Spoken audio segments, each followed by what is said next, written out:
حضرت رسول الله صلی الله علیه و آله و صحبه وسلم دا خپل مرګرو صحابه کرام سره ناست دي، تشریف فرما دي. صحابه کرام ناست دي، پیغمبر علیه الصلاة والسلام مرګرو ته وایي، صحابه کرامو ته وایي، وایي ستاسو د دنیا څخه ماته درې شیان محبوب او خوښ دي. ستاسو د دنیا څخه ماته درې شیان محبوب او خوښ دي. یو عطر و خوشبویي دا راته خوښه ده. د رسول الله صلی الله علیه وسلم عطر خوښ و، خپله خوله د رسول الله صلی الله علیه وسلم مبارک ګلابي عطر و، عطر یې خوښ و د رسول الله صلی الله علیه وسلم، خوشبویي یې خوښه وه د نبي علیه الصلاة والسلام. دویم پیغمبر علیه الصلاة والسلام وایي ماته خپلې بیبیانې ډېرې خوښې دي. حضرت رسول الله صلی الله علیه و آله وسلم ته خپلو بیبیانو خوند ورکاوی، خوښې وي. دا قانون دی، څوک چې په خپله بیبي باندې قناعت وکړي، په خپله کور والا دا ورته خوښه سي، بیا سترګه چپه نه اړوي. دریم شی پیغمبر علیه السلام وایي قرة عیني فی الصلات، زما د سترګو خونیکي د په لمانځه کې. دوه شیان نبی علیه السلام مخکې ذکر کوي، خوښ مې دي، عطر مې خوښ دي، ښځې مې خپلې خوښې دي، خو د سترګو خونیکي نه وبلل، د سترګو خونیکي لمنځ وبالي. دواړه که عطر دي که ښځې، دا په دنیا کې مقصود بلل، مقصود ګرځول دا نه دي مناسب. مینه به وي، محبت به دي وي، د دنیا د زندګۍ جوړښت به په راځي په دې شیانو، اما ولیکن د زندګۍ مقصد به نه ګرځي، د ژوند مقصد د لمنځ دی. ځکه رسول الله صلی الله علیه وسلم وایي وقرة عیني فی الصلات، زما د سترګو خونیکي د په لمانځه کې ده. حضرت رسول حضرت ابوبکر صدیق رضی الله تعالی عنه صحابه خو ناست دي. حضرت ابوبکر صدیق رضی الله تعالی عنه پیغمبر علیه السلام ته وایي صدقت یا رسول الله، رښتیا دې وویل ای د الله پیغمبر، ما ته هم درې شیان ډېر خوښ دي. کم درې شیان؟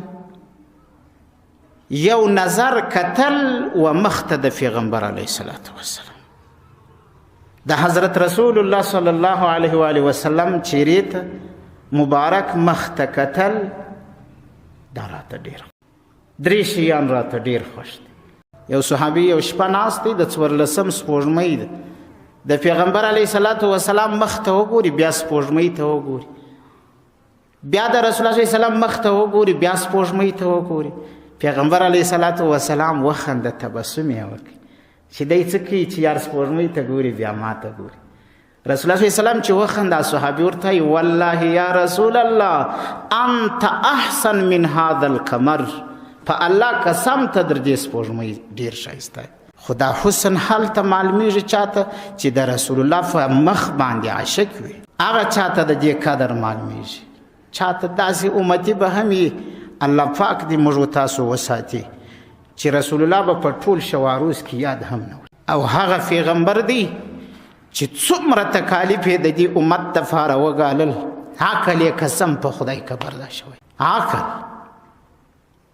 عقل عاجز دی د دې پیغمبر و تکالیف.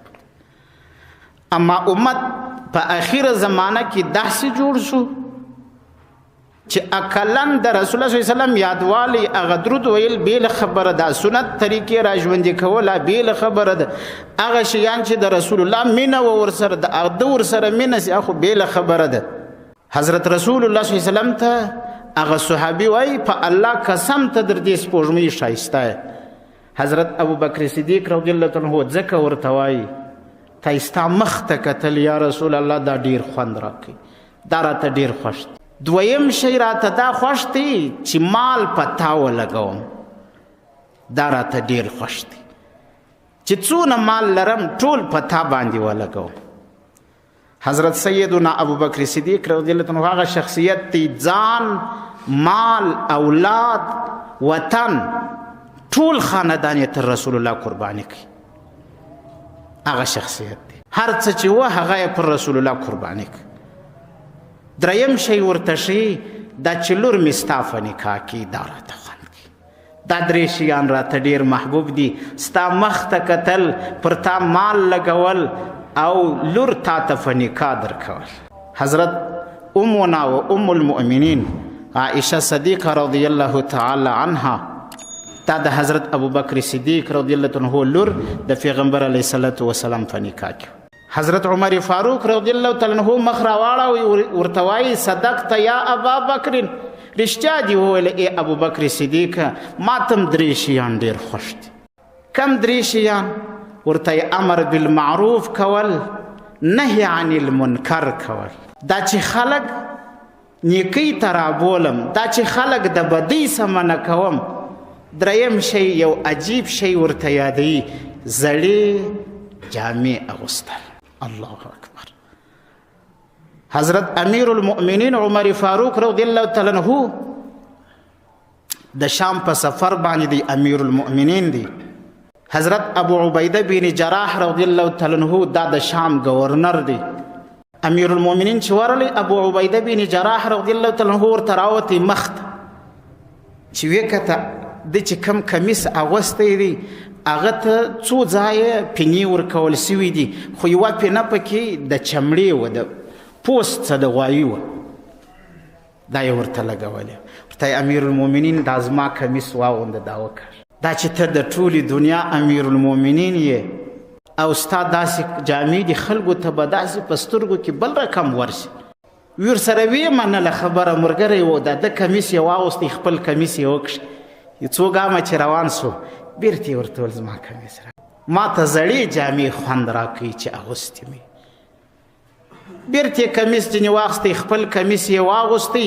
چې وایې اغوستی، ابو عبیده بن جراح ته وایي، ورته ګوره خفه نسي، زموږ په ملک کې یتیمان هم سته، کونډیانې هم سته، بورې مندې هم سته، داسې مسکینان هم سته چې په کمیس باندې هم قدرت نه لري.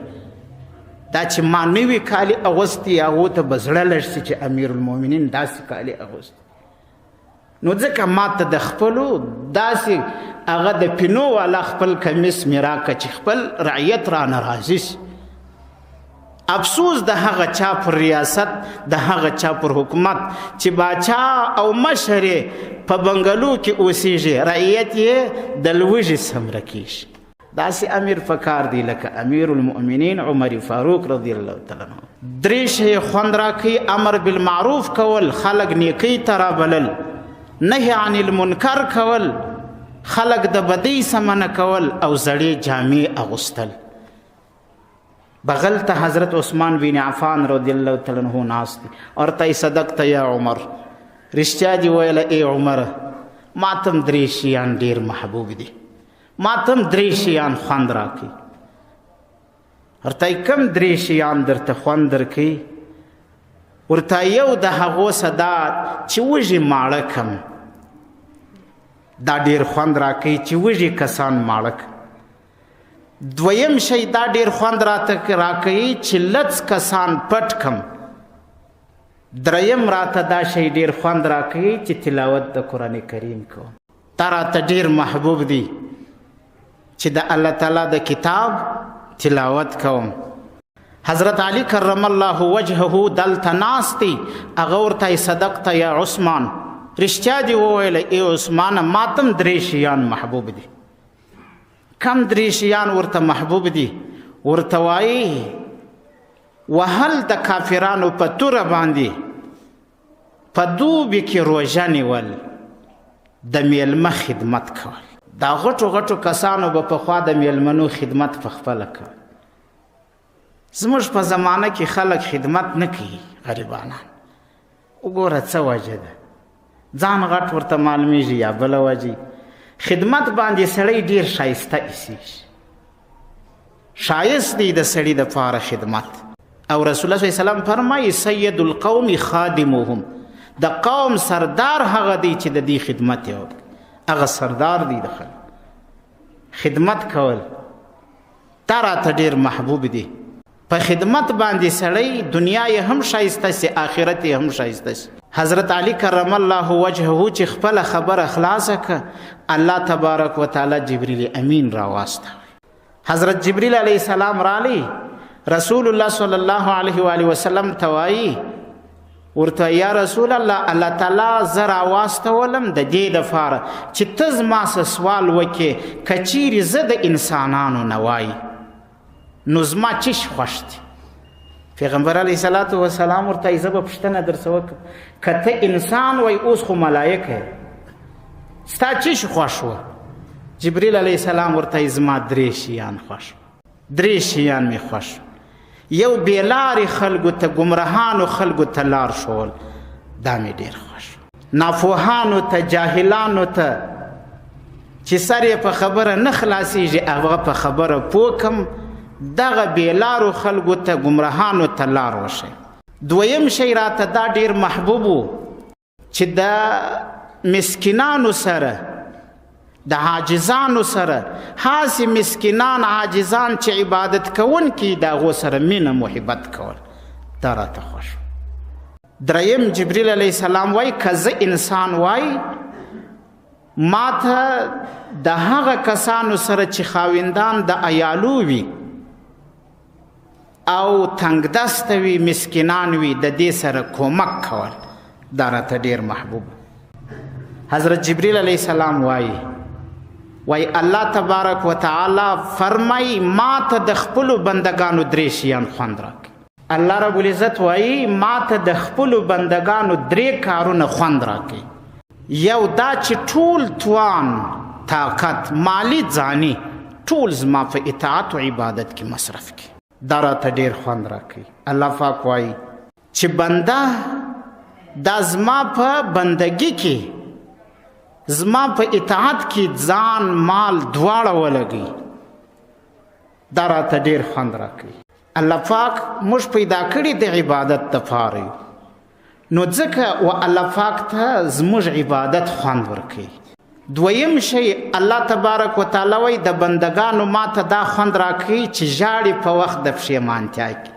ګناه وسي بیا پښیمانه یې ژاړي اوښکې راته تویي الله پاک وای دا ما ته ډېر خوند راکوي دریم شی د بندگانو الله پاک وای ما ته دا خوند راکوي چې د لوږې و د تندې په وخت کې د مسکنت په وخت کې صبر کوي دنیا دارالامتحان ده ضرور به امتحانات راځي خو د امتحان په وخت کې د لوږې په وخت کې د تندې په وخت کې د تنګسي په وخت کې صبر کول دا خو هر چا خپل هغه شی چې ورته خوند یې ورکاوی هغه یې وښوی خو دا چې سړی لږ سوچ باندې وکړي نو د الله رب العزت دا بنده ډیر خوش سو چې د الله عبادت کوي جبریل علیه السلام دا ډیر خوش کوي چې د الله تعالی په اطاعت کې یو څوک ولګي دا هر قول چې وګوري پیغمبر علیه السلام هم هغه خوش کوي وایي زما د سترګو خونې کې په لمانځه کې د الله تعالی په بندګي کې د الله تعالی په اطاعت کې زندگی تیرول دا دنیا هم جوړوي آخرت هم جوړوي دنیا هم شایسته کوي آخرت هم شایسته کوي